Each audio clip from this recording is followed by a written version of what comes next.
in the dream, fuck, that's like the hardest thing to do. Like, okay, I know I need to eat food, but I I know. also really want to do that. I know it's become such a full-time thing, and it's like, yeah, you got to bathe and sleep and eat too, while trying to make enough money to sustain yourself. It's like just become such a full-time thing. Right? But, it's something I want to do. It's something that I've brought upon myself, I guess. So, But how long you been doing music? oh Like, man. all right, better question would be because as an artist, we tend to always like when that question's asked, like how long you been creating things, like when is birth? Yeah. So a better question would be, when did you decide to make it into like I'm gonna go all in? Um, I guess at different periods, I would say I've had different levels of seriousness with it. But I started when I was a kid, and I was in bands like at 10 years old, and I'm sure I thought I was being serious about it then as a kid, but it was just playing little covers of whatever Green Day songs or something like that. But in high school, I was in bands the entire time, and in my mind, I was taking it pretty seriously. And then in college, same thing. I was like, okay, I want to get on tour. I want to, get signed and do the whole thing. But this project I'm at right now is probably the most serious I've ever taken it. It's definitely like just been the most effort I've put into it. So right now, it's probably the most serious I've ever taken it. That's good. Like what kicked that spark? Well, this project I've had as an idea for about 10 years now, and I've had, various different like demos and just kind of not so good recordings of it. Right. But about 3 years ago, I moved. I'm from the San Francisco Bay Area, and I moved to the central coast of California near San Luis Obispo about 3 years ago. And my plan was I wanted to go to the college here and get a degree and I don't know, just live a normal person life, I guess. And right around the time, like I moved here without actually getting accepted into the college. And so I moved here and started going into the precursor school to the college, and I ended up getting rejected from the college.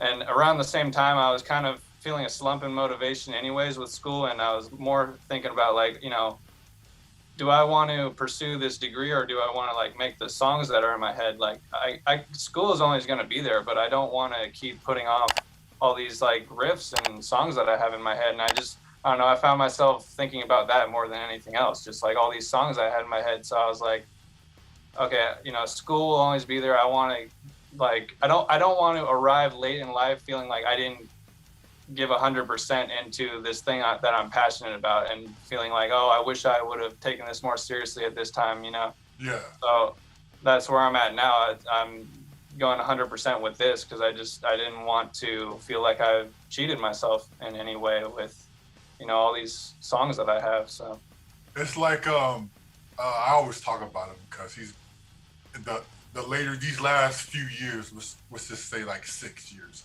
These last 6 years, Gary Vee has been like very inspirational to me as a person, not just like his business, but as a person. And oh shit, I forgot what I was saying. That last thing you just said. That last thing. Taking it, not wanting to arrive late in life. There we go. There we go. 100%. There we go. Like I lost track. He says this one thing where it's just pretty much, I'll never forget it, because I just forgot it apparently. He goes, man, go to a retirement home, like volunteer there. That's when you'll see the biggest regret in your life. You'll never see such regret. I'm like, that's dark and accurate. Yeah, I didn't think about that. Yeah, it's not like every person at an old folks' home is regretful. You'll have those ones that just still having fun, but for the most part, you will have those. It's just sad. It's like they never attempted it. Their dreams or maybe some altercation happened in life. That's the way of the world. But about a good high percentage of those people just never attempted to go for the dream. They never rolled those dice. You might get snake eyes. You might get the full 7, but Man, that's what your story sounds like to me. Where you're at right now in your life, you're like, fuck it, let's see where it takes me. But Yeah. let's get you to introduce yourself, brother. What you do, why you are in the danger room, why you have that disposition. Let's hear it. Okay, my name is Michael Jones, and I am a musician, and I have a death metal project that I am trying to get started called Scorn, and it is I got a couple songs out on the internet right now. You can find me at Scorn on Facebook and Instagram. But yeah, shout out to Corey for getting us connected to do this, and just for being such a great supporter as well. So thank you, Corey. And she got us in touch, and so yeah, talk about my music and stuff. She said that oh, you guys were hit it off, man. You guys like hit it off. And then I went to your page, and like this is what I want to discuss. Kind of like, oh, bro, it's like it's not just like you're doing music like for the sake of doing music. Like there's a fucking story. I'm like, this story is fucking interesting. Like this is. First of all, how do you pronounce the story? Oh, the album name is called Paroxysmal Endemia. Yes. Okay. Like, and what does that mean? Is that so? I'll try and give you the without getting too off track and too wordy about it. The album is a conceptual death metal album with a sci-fi horror narrative. Yes. So it revolves around this planet that I created, and on this planet there are two alien races on either hemisphere that are at war with each other, and one of the themes of the album is that one of the alien races is afflicted with this parasite that is spreading increasingly throughout their society. So paroxysmal endemia. Paroxysmal, that means something that's getting increasingly worse. Endemia means like a disease, or like endemic, like a disease that's affecting a certain region. So it's kind of like a disease that is spreading throughout a certain area and getting increasingly worse. Thought it would be a cool concept for a death metal album, and it could be applied to more than just that specific theme, just the theme of violent acts getting increasingly worse, something bad getting increasingly worse. Yeah, I really fucking like the whole like I said, you didn't just make a just album just jamming and making songs. You had a concept album. I was like, yeah, I fucks with that. Like I completely fucks with the alien races and shit, like supernatural and shit, like the Odium are endowed with supernatural abilities, and like, yeah, I can't. Is the album like completely out? I only found like 2 songs. Is that the only 2 singles?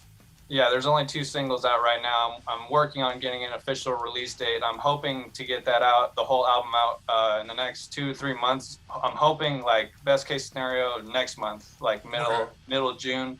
Okay. Could be July. I'm kind of trying to court some labels right now, but if none of that works out, then I'm probably just going to do it all myself and release it next month or something.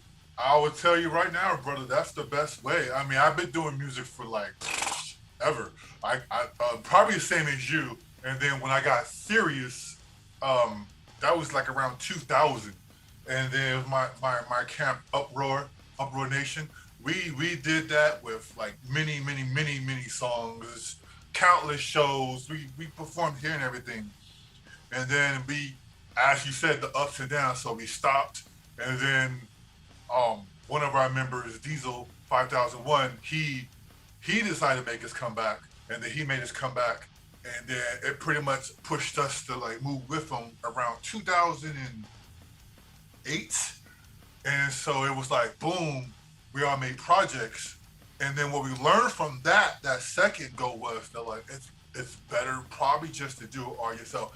Network, yes, like get people to like promoters and everything, talk with them to get gigs and whatnot. But as far as like getting your music to be heard, yeah, it's best to just go to like CD Baby or DistroKid.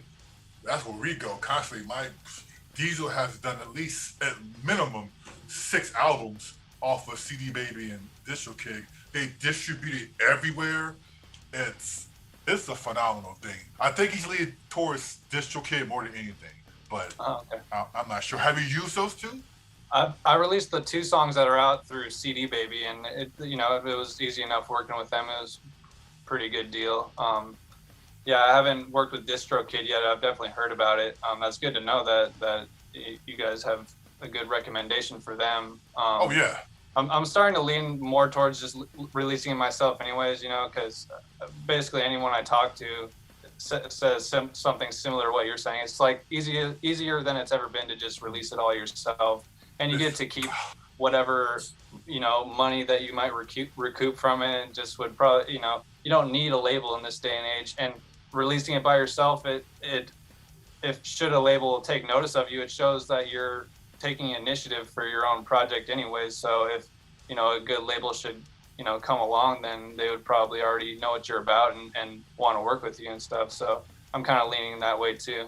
Most definitely, it is much easier for any curator to make anything themselves and own it. It's I would say it's more of a safety net to get somebody else like a Sony or Interscope to do it for you. But in terms of what you just mentioned, to do it yourself, it is so much easier. It's all about just looking who has the best deal that you want to spend the money on to do it for. Oh, you had the best deal, and the rest is really what you've been doing. I see your posts on either you post consistently. I'm like, oh, he's posting consistently. Like he's gonna get there. Like so, what? This is like your first or second year post. I think it went back to like 2019. No, this is like pretty much brand new. Like I've only, as of like yesterday, the page has only been up for 2 months. Okay, so yeah. I've been just trying to really go really hard with posting like every day and just trying to hashtag it up and trying to get the word out there like Are that, you on because TikTok? I know it is like brand new for anybody. To me, I've been working on this for over 3 years now, but like as far as announcing the page and everything, it's like brand new to everybody else, so I see it's catching on, man. You got your followers are growing, man. I'm loving your I guess you call it just short little snippets of the songs. I'm like, yeah, man. Then before this interview, Corey mentioned she like, yeah, I want you to really meet Michael, man. You got to hit it off. Plus, like he's like the full member of the band. Like, you mean the full member? Like he does it all. You mean like Trent Reznor? It's like, oh shit. It's like, oh, bet. Yeah, I love the one man band acts. Those are like phenomenal because that's. Eventually, when you do go on stage, you will have band members, but like this is like your creation. This is you. This is who you are. I'm like, that's why when I read the story, like, yeah, this is before you told me the 10 years. I'm like, yeah, it seemed like it's been a minute. It's not like, oh, I just came up with it yesterday in a sunny salon. No. It's a long time coming for sure. But we segue into it. But you kind of answered it, but I guess we'll answer it again. Like, how do you feel about the music industry as a whole? As it is today? Yes. It's like there's so many artists and there's so much music out there, and it's kind of saturated in most markets or all markets. So I think it is, and it's easier than ever to create an album from your bedroom like I did, and you don't have to go rent a studio, and you don't even need bandmates anymore. You can make beats, or you can make an entire album just in your room. But I think the music industry, I mean, I haven't even had that much experience with like real music industry stuff that, as far as trying to sell music, this has been my first. Well, no, I've been in other bands where I've sold T-shirts and stuff, but it was a live act. This is like me just trying to sell music from my phone, like from my computer. So, that's the question of what is the music industry like? I think good art will cut through the noise no matter what. Yes. And I think that, people who do make it big, they make it big for a reason. That, I'm sure there's a lot of luck and a lot of nepotism involved, and a lot of, just kind of,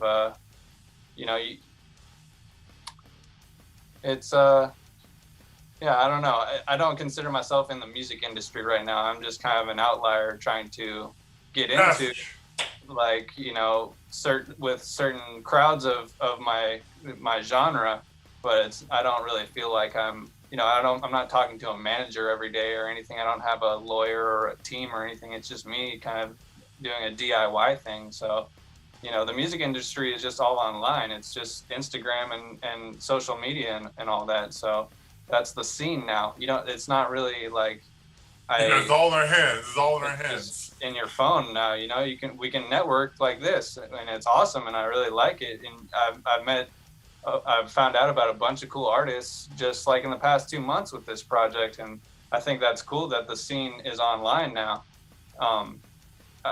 Once COVID's over, I mean, I'm sure it'll be cool, you know, to start up shows again and stuff. But I think it's cool that I can reach out to so many people and show this many people my music and vice versa right now. But yeah, music industry, you know, I guess at the very, very bottom level, entry level of it. But you know, I couldn't really speak on what having success in the music industry is like. You know? Oh no! Well, what I really meant was like what you think of it as terms of like, do you think? Because you answered it earlier, but I guess I just wanted to get a better understanding. I was like, what was your thoughts on? Do you think that it's involved to the point where like it's anybody that can pick up a stick can make music and become a musician? Or do you think it's hard as hell still to get noticed? Because as you just mentioned, you've been doing this project for like what 3 months, and you're starting to get noticed from other people. You're noticing other artists. So I think it's completely the technology has completely changed the scope of what art as a whole, and especially the music world, means. I mean, that's crazy. But I guess I ask you this: in terms of the music genre, what led you to the road of death metal? I think that I've always been kind of drawn to like kind of dark art, like macabre kind of subject matter, and also I was drawn to just rock music from an early age. I just wanted to, you know, it made sense in my mind to listen to rock, and also it made sense that for some reason in my mind, like you graduate to heavier and heavier music. So me listening to Ramones and whatever when I was a kid, I had it in my mind that I was going to like listen to like metal later, but I wasn't ready for it. Like, oh, that's too much for me. Like, but then around the time that like I think when System of a Down came out, Toxicity, I really liked that album, and that was, I think, like the gateway to like my first experience with like metal music or heavier rock music. And then from then on, then my friend showed me a Slipknot album about 2 years later. I think System of a Down, I was in like 6th grade, and then my friend showed me Slipknot in like 8th grade, and then it was over from there. And I just like I caught the itch from then on, and you know, once I had that aha moment of like, oh, it's not just like, it's oh, I get the rhythms of it, I get the aggression of it, I get the, you know, the point of this kind of music. Then it became like an addiction, and I just wanted to find out about the next heavier and heavier thing. And now I'm listening to just like stuff that I think most people would be like, that is that music? You know, it sounds like a bee's nest or something like that. You know, it just sounds like noise. But like, you know, I've had that aha moment and just become obsessed with it. And so I've gotten to the point where the inclination towards dark art and the inclination of just rock music kind of progressed into where I'm at right now. Yeah. I forgot who said the quote, like, you never know what you're making until it's made.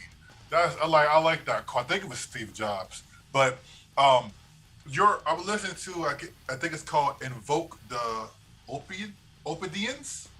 Invoke the Ophidians. Ophidians. I like that. And when I was listening to it, I'm not sure if you're a gamer, but I played the latest Doom game. I was like, yo, your song would fit perfectly on this video game. It was fire because that's the tone they were going for. I was like, yeah, this is fire. Have you ever thought about just slapping your music on some of these video game that's already out on YouTube and just put it on your YouTube channel? It's very easy. Just go to YouTube, type in your favorite video game. Um, do it two ways. You can either find a video game that you like that fits the thing that you own, like, aka Doom. Let's go with that. And then once you find a video you like, make sure it's in the Creative Commons, and then you can take that video for free. It won't affect you when you can just slap it on there. The reason I say that because it builds like a connection brand. You know? I would love to do that. That's I just hadn't thought to do that, or I didn't really know that there was an area on YouTube of that. But that would be super cool. I'm not much of a gamer anymore, but I did play Doom when I was a kid, and that's that I could totally see that being a fitting kind of thing with my songs. That would be sweet. I would be totally into that. I'll slap one on for you and let you look at it like, yeah, that's what I got for you. Just, I remember that game. Anyway. So at least that leads us to the next question. What are your hobbies and interests outside of music? What does Michael do? I like to skateboard and hike, and that's pretty much the only other two things I like to do. I like to go to the beach and stuff too, but hiking and skateboarding. I was a boarder once. Maintain my sanity while I'm doing all this music stuff. I was a boarder once, and then I grew like about 200 more pounds. I'm like, I can't get on these boards anymore. I don't want to break my legs. Although I do see some of these bigger cats skateboarding, like doing kickflips. I'm just like, how? My legs would have shattered. I would have burst every bone in my body. I think I stopped skateboarding and biking around 13 when I was riding my bike really hard and I hit the car, flew over the car, landed on the hood, and rolled to the ground. Shit. Yeah. Great times. But I'll probably be turned off from biking after that too. Bro, you have no idea. So how is the music scene out where you're at in Los Osos? It's a cool scene in this area.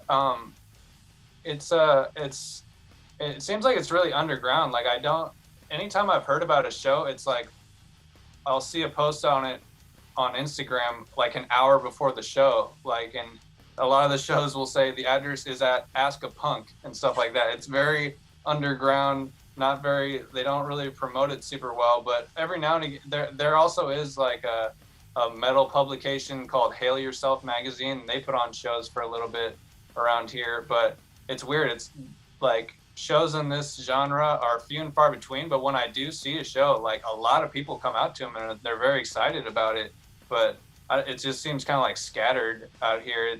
I haven't like met a whole lot of people in the scene or like in metal bands, and also within the past year, obviously there hasn't been shows, so it's kind of been postponed anyways. But I do plan on, like burning a bunch of CDs and trying to find that kind of show and handing out CDs and making friends that way. But the scene, from the impression I get, is there is a scene, but it's just kind of scattered and disorganized. But it's, there is at least a audience for this kind of music here.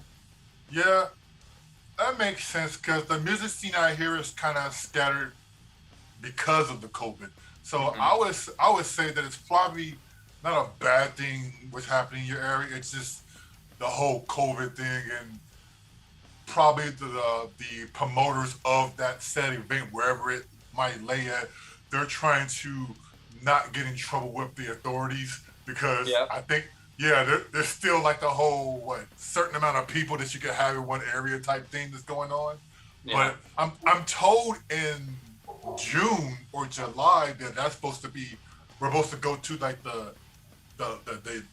less evil layer or whatever zone or orange zone or something. Yeah, can't remember these colors. I'm like, like District 9. Yeah, okay.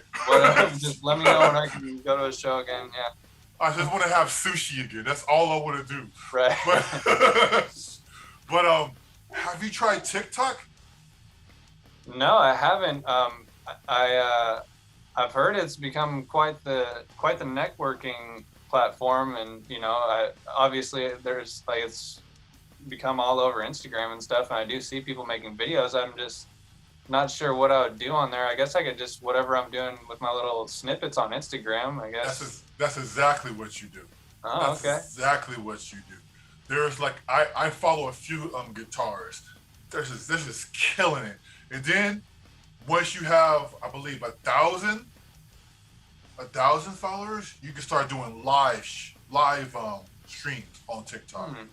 Yes, and that's when you can start earning tokens, because they have their own token economy over there. It's very lit. I would highly recommend you start investing your time over there in TikTok, doing just strumming, and then just doing covers also with you strumming, because it's also when I'm learning late in my life is that it's not so much the product that you have, because anybody has a product. You can make a cup, you can make jerky, you can make everything, but at the end of the day, people want to know who you are. Like this is what this is about right here, to get people to know who Michael is, what he wants to do, why he's doing that. What's the reason behind the thing that he's doing it? And then eventually it's going to lead your fans to your product, and they'll support you no matter what, because they have a connection with you. It's all about building connection. That's the networking thing. As a Gemini, I'm sad that I learned this late in life. I mean, I could definitely see that. I like that other quote that you had. You don't know what you're making until you make it, because it's that coupled with people want to know what went behind, what's the mindset that went into whatever you're putting out there. And I could totally see more people latching onto it if they feel that they can relate to the journey that it took to get to whatever they're consuming, whatever the product is that is being put out there. So, I mean, I don't really have much about myself online, and this album certainly is not personal at all, really. I mean, unless you get really abstract with it and want to make some other kind of real life analogies with my crazy death metal songs. But I mean, as far as for right now, I'm just saying, okay, I'm a musician, and that's all. No, not. You don't have to be personal stuff. No one needs to know that you spilled ketchup on your favorite shirt yesterday. No one needs to know that. That's real personal. Like, hey babe, look what happened to me. No, yeah.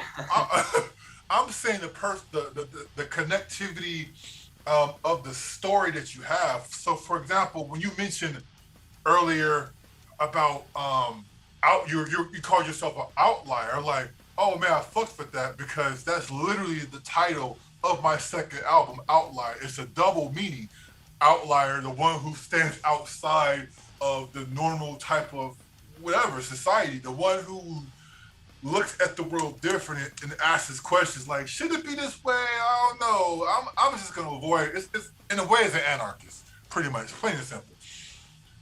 And then the second meaning of outlier was like to kill or to banish that thing that's lying inside of you, that liar, that thing that's holding you back. So I'm like out like an exorcism type thing. Because like you, my last two albums are horror based, or these new ones coming out. It's horror based. It's all about just the first one was based upon becoming a vampire. This one is more on the supernatural stuff, like poltergeist type stuff.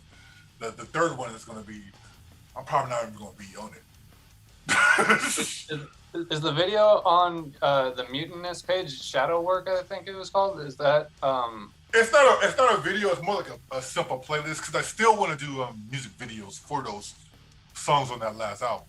Oh, okay. So that's not an album that's on your page right now? I listened to that. It was like a 40-minute video. I think it was your songs. I really liked it. And I think it was the vampire one you're talking about, but it was really catchy melodies. It was really good songs. So you'll have to point me to wherever else you have music. So I definitely want to check it out. I really dig it.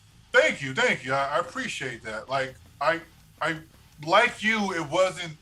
I wasn't trying to make songs just to make songs. I was like, I want to make a story. I want to make a concept album, and so the concept was the before is going to be um, that's why I think you saw was called Shadow Work. So the first album is Shadow Work. It's just me going through the darkest period of my life, which was like a divorce and breaking up, living on the streets, all that stuff, all factual. But like I told Corey, like that's how I vibe with her book. I was like, that's why I saw right through. I'm like, oh yeah, this is a self-help book, but she made it into a horror thing.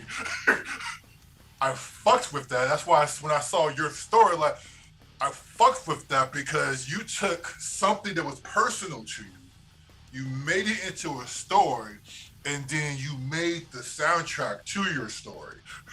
You feel like, yeah, that's dope. It's like I don't know if you follow Tesla. Energy vibe. He has that famous quote: "Everything is energy, vibration, and frequencies." And so basically, I looked at that like, well, if you think of it in those terms, this can be, we'll stay with you.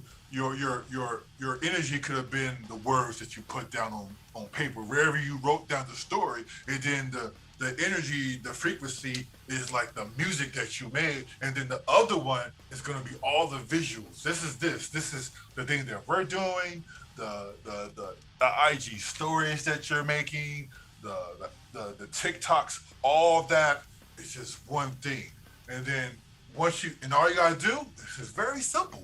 We both of us, we just stay with it. We just stay on track. We listen to outside people. We don't like just brush their ideas off like, oh, I'm not gonna mess with it because I have this. Because my boy, sometimes when I record a song, he'd be like, hey man, if you can say that better, if you can say it this way. But me, I'm like, but I had to do it this way. But if you can say it this way, I'm trusting it'll sound way better. I'm like,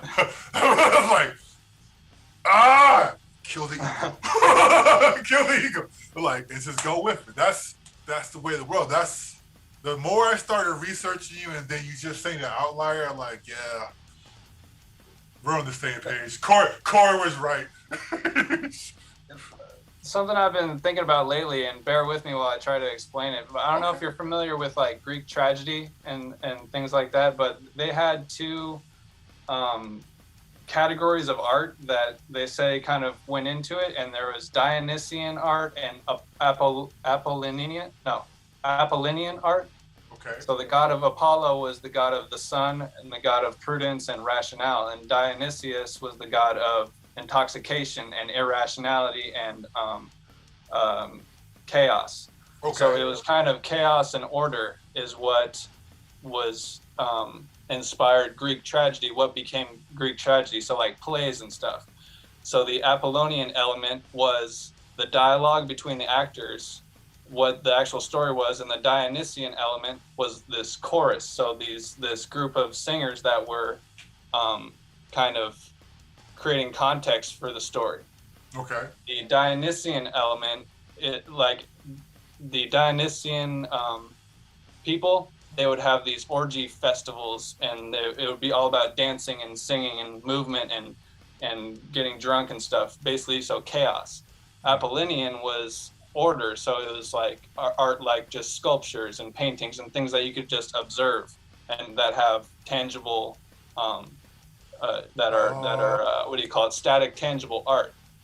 So fast forward thousands of years later to where it is right now, that lots of philosophers consider that to be the parents of Western art as we know it now. So the art that I like to make, death metal, is obviously operates in the chaos part, the Dionysius part.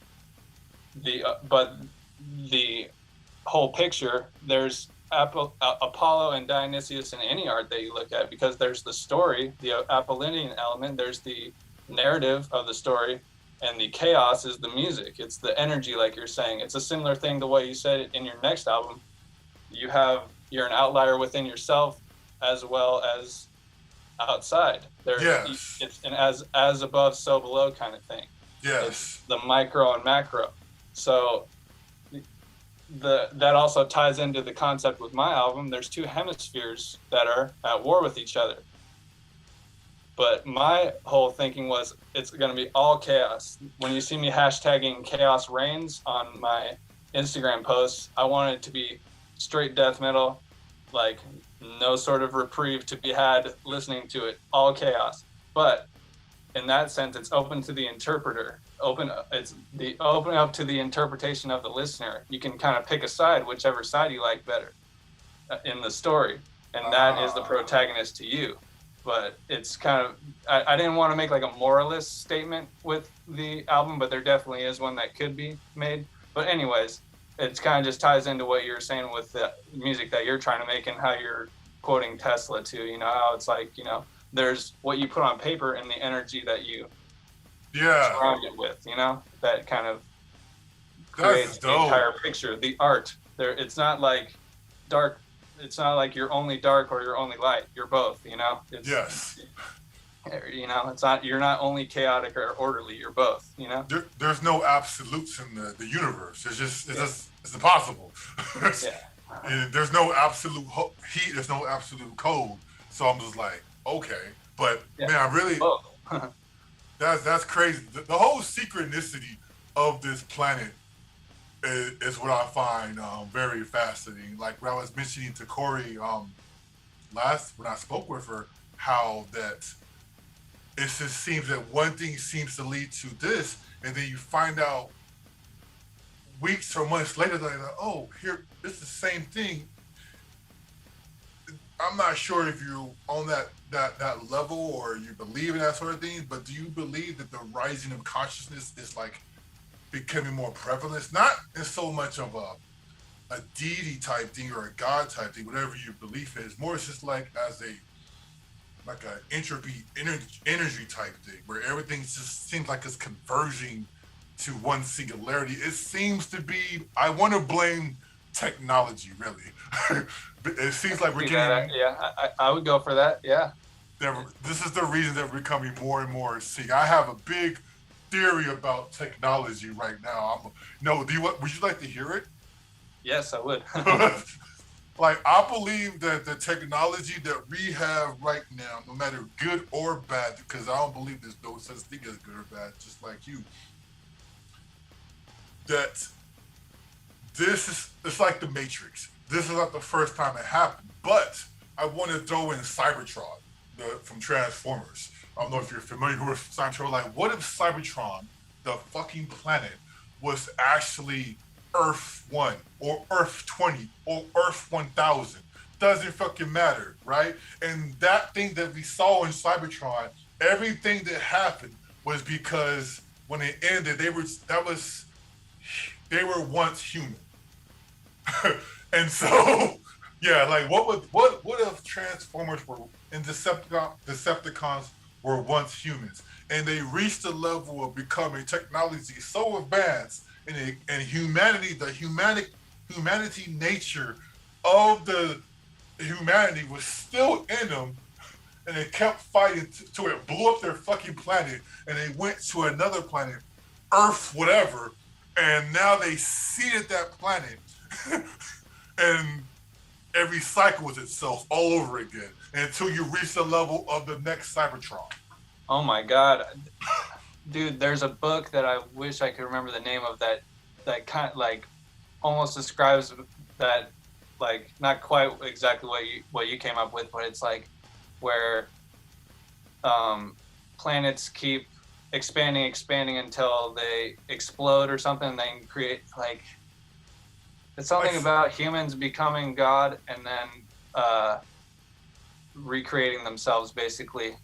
I'll find out the name of that book, but it's something similar. It's like humans become so advanced that they kill themselves and have to recreate themselves, basically. Yeah. But we kind of like, you know, they say we're cyborgs already with our phones. I mean, we're heading that direction. I mean, we're already cyborgs. Like, we're very close to having literal surrogate units of ourselves walking around the earth with our consciousness, but our bodies are somewhere sitting in a chair somewhere controlling them, you know? So I have I know what I think I know what you're getting at with that. I have a VR headset and I use that shit. And I brought it to a family gathering not too long ago. And my mom and my aunts were like trying to know. They were like, "Holy shit, this is awesome!" Like, I need to get me one. Like, yeah, see, this is gonna change the fucking world. People invest in VR. It's not like the VR you're thinking it's gonna be. It's like you ever see Ready Player One? Oh, I haven't seen it. I've heard it's good though. It is good. It's not. We reached. It's the whole thing we're just talking about. We're all talking about now. We reached that level as humans where we see almost everything. So when a movie comes out, we're just like, it didn't do nothing for me. Like, is it supposed to change your life? what the hell? Yeah. So I can't suspend reality that much to just enjoy it. I mean, I don't know, man, brother. But this world is crazy. But yeah, if you're not on TikTok, I definitely think you should go on TikTok. I really hope you bring up your TikTok page. Also, I have a question for you because I really want every musician that I bring on to, if they can, divulge this information.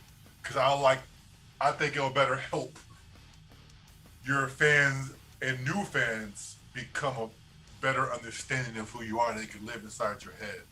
So if no, it's nothing bad. I'm just kidding. Do you have a playlist on Spotify or anything that you listen to when you work out, when you go to work, whatever? Yeah, I made one. I call it the Brutality playlist. I put it on my website. It's on Spotify, and yeah, I gotta just. Oh, that's the list. I think I saw that. Okay, I know that was your list now. Okay, but I'm gonna put that list in the description so your listeners, your new fans, your fans now can like be inside your brain. They be like, this is what he listens to when he's like jogging or working out or pooping. Who knows? But what's your favorite horror genre? Horror genre. Yeah, because before you continue, I feel like it's in line with mine, and I'm gonna say mine, and if it's not, that's cool. Mine is cosmic horror. Yeah, sci-fi horror. Cosmic horror. The shit that you can't see, the unknown. So it's kind of like psychological horror too, then, in a sense. Yeah, like Midsummer, Event Horizon. Love The Void. I want to say Hellraiser is cosmic horror. Yeah, definitely a lot of supernatural elements in that one. The whole thing with opening Pandora's box and the fear of the unknown. Yeah. Tapping into something that you can't control and can't reverse and all that. Something all powerful that you can't be in control of and can't see. Yeah. Yeah, that always fucks with me. I'm like, my favorite horror movie that pretty much fucked with my brain and probably led me to the horror world. Matter of fact, it's not. Would that be considered a movie? So, my favorite horror, or the one, like I said, that got me into horror, you would not probably guess it, was Michael Jackson's Thriller. Oh, when he turns into a werewolf.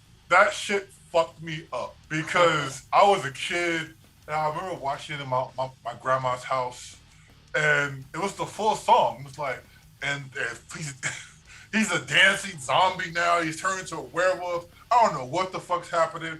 And then at the end, he breaks the fourth wall like, yeah, I'm about to devour her. Like, holy shit. Yeah. That freaked me out too. It was like, Michael, we trusted you. How could you? Right? Like, yeah, I know. That freaked me out when I was a kid too. I'm like, God damn it, Michael Jackson. You're supposed to be the king of pop, not the fucking king of horror. Yeah. And then moving on from that, it was Pet Cemetery. Oh, I didn't see it. I know what it's about, but I need to see it. I'm fucking up. I need to watch that one. I know all about it. Dead kids. I just can't fuck with dead kids. I was like, Like I have a story with my niece. Like she's not passed, but ghost kids are the scariest ghost things in the world. One time, my niece, it's 3 o'clock in the morning, right? And I'm just like going to get some water. I'm like, oh, I'll get some water. My niece is over for the weekend, whatever. And I didn't know it was 3 o'clock in the morning. I'm coming back to my room and she's just standing in the hallway.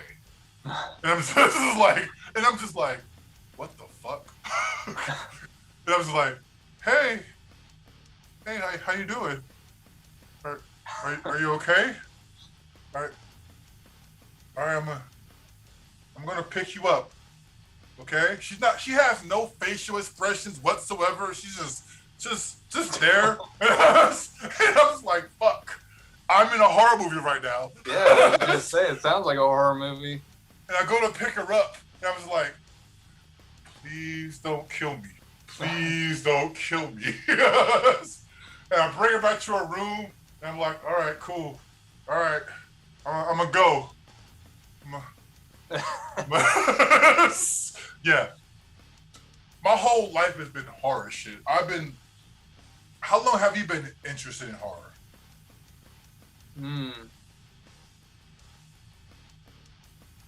Pretty long. I mean, probably since I was like 13 or so. I really liked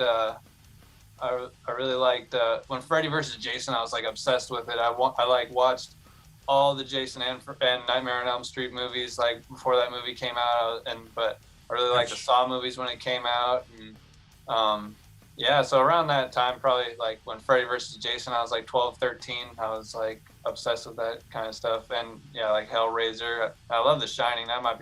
That's like top 3. The Shining is probably top 3 for me. I'm a Stanley Kubrick friend. Hell yeah. I love anything he makes. You know why I like Stanley Kubrick? It's because the movies that he makes, I believe it came from his own mouth or a quote. He said he doesn't make movies.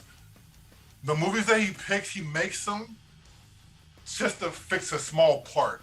Like they're already made things. Like they're already books and stuff. Like I'm making this part to make it better, or this part that I saw. Like I feel like he's a little bit right. I love that he's like I'm not trying to change that artistic value that other artist made. I'm just gonna insinuate this part that I think should like show more of that. And like every film that he's fucking made, I'm like, yeah, he's like my top. He's number one. No one can touch him.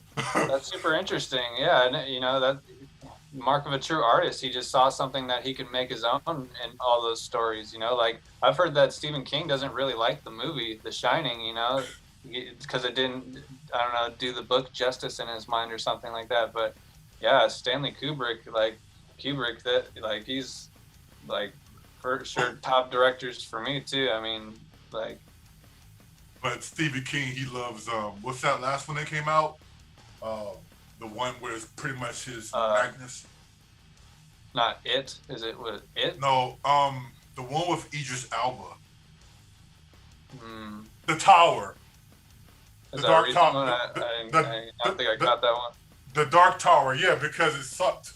But he said it was good. Like, yeah, Dark Tower. You're like, is it? Like it's pretty lame. It needs to be a show. It's really huge. So what does he know then? Yeah, what does he know? But what do you think about the Spiral movie coming out? The one that's about Saw. Have you seen the trailer for it yet? Oh, I saw like a thumbnail of something briefly online.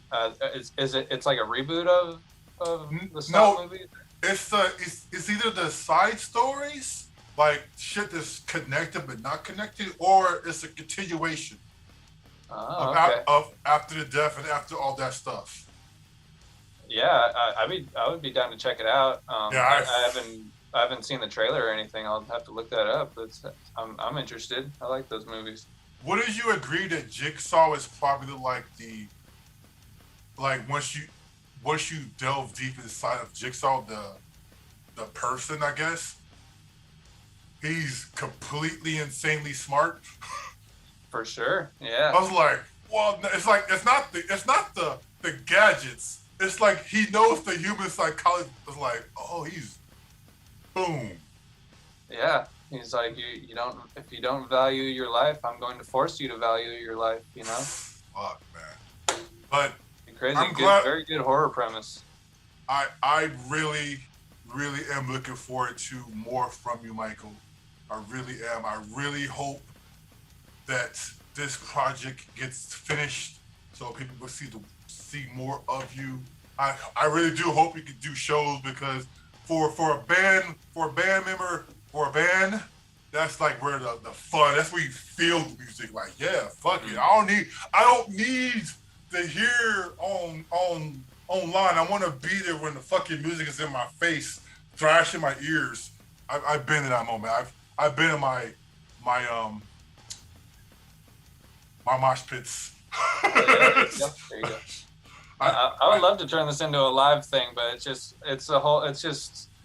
a whole other mountain of work I know that I'm gonna have to do. So it's just not at the top of my priorities. But I think it would be a lot of fun to play these songs live. So maybe down the line I'll try and get that going. But yeah. Do what makes you feel good, but just as long as you're happy with what you're doing. That's where it matters. I just want to be happy. How about you? Oh, 100%, 100% agree.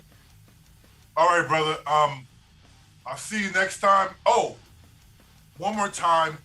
Tell the people who's listening of any projects that's coming up other than your album included, where they can find you again. If there's a show that you know for a fact that you're probably going to be, anything that you can think of, tell the people where they can find you. This will be my first announcement of this, but the YouTube page or the promotional page Slam Worldwide, that's been like my main goal with this project, is to get music up on there, and I've locked down a date. May 27th, I'm going to have a new song from Scorn premiered on Slam Worldwide, so we can all look forward to that. I'll for sure be posting about it. But other than that, my name is Michael Jones, and I have a one-man death metal band called Scorn. I have my debut album called Paroxysmal Endemia coming out hopefully sometime this summer. You can find me on Instagram, Facebook, and YouTube at Scorn. And thank you very much for having me on this show. And whoever's watching, thank you very much for checking out my music and listening. Yeah, that's what we talk about. Thank you for coming to the Danger Room. Peace. Peace out.